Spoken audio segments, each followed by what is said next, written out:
Where does your joy come from? Hi, my name is Keith, and this is My Daily Walk. Thank you once again for joining me today on my daily walk through the Bible. Again, I'm in Psalms, the book of Psalms. I love the Psalms. I love how it's just real.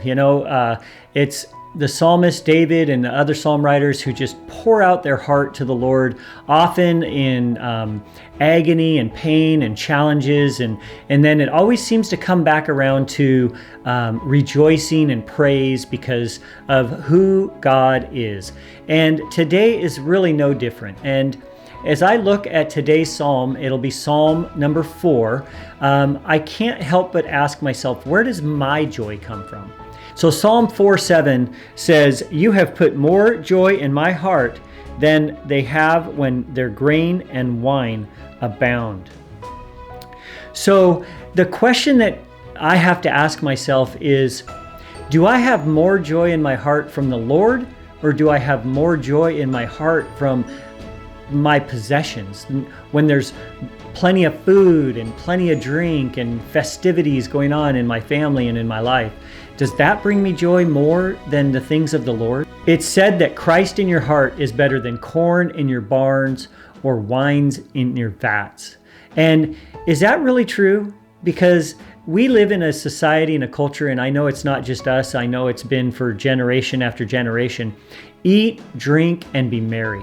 We want to be satisfied. We want to be full and happy and content. And we do that often through food and through drink.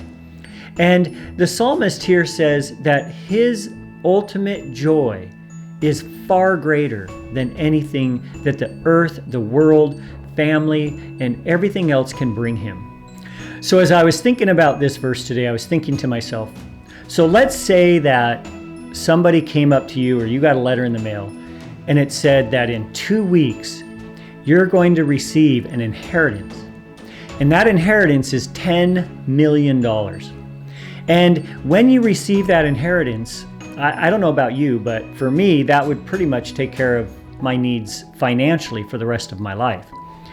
And then some, and probably my kids and my grandkids. But $10 million is a lot of money. And I can tell you that if somebody said or gave me a letter, or I knew that in 2 weeks I was receiving this money, I probably would be happy. My life would be filled with joy. Things would be different. I would act differently, walk differently, think differently, talk differently, because I knew the burden of finances wasn't there. And so the joy that would come from knowing that I could serve on the mission field full time, or I could give to charities, or I could, some people would say, oh, I could go on vacation or be relax and retire and all of those different, whatever those joys are for you, they would be to the max. And as you waited and anticipated those 2 weeks, and I know for me, I would be like telling everybody, like, you're not going to believe how excited I am about this. But we have an inheritance far beyond that. And I think what this psalmist is talking about is when you think about what was promised to Abraham, we're children of Abraham. We are in that lineage of Christ who receive the inheritance that he receives. Abraham was promised that he would have more children, more offspring than you could count in the stars of the sky. And so as I think about what Abraham was promised, and what this psalmist is saying here, that the joy of the Lord is more than anything this world can offer, I can't help but think about the inheritance that we're going to receive one day in heaven. Don't get me wrong, $10 million is a lot of money, and it would bring a lot of joy. But we're promised the entire earth.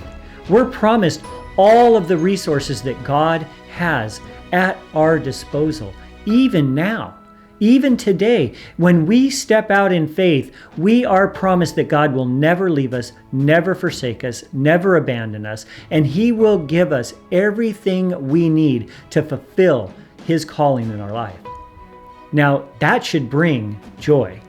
Paul says right here in Galatians 3:29, if you belong to Christ, then you are Abraham's descendants, heirs according to the promise. So when we give our lives to Christ, we are promised the same promises the descendants of Abraham were promised. And that should fill us with joy.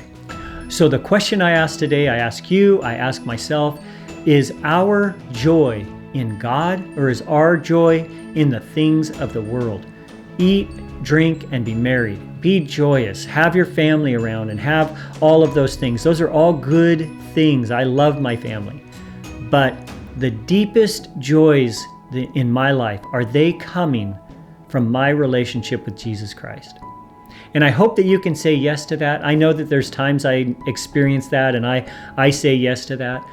But there's a lot of times where my joy has been kind of snuffed out a little bit because of circumstances or whatever. But when I keep my eyes focused on the Lord, then that joy comes back as quick as can be. And so that's my encouragement to you today. Find your joy in the things of Christ, knowing that you have an eternal inheritance that will never tarnish, it will never fade away, it will never rust, it will never be destroyed. And it's far beyond $10 million that we could have on this planet Earth today.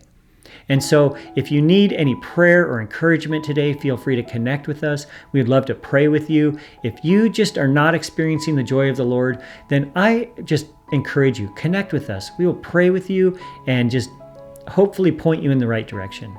And if you like these videos, remember to like, subscribe, and share them with your friends. God bless you today as you walk daily in Christ. Have a great day.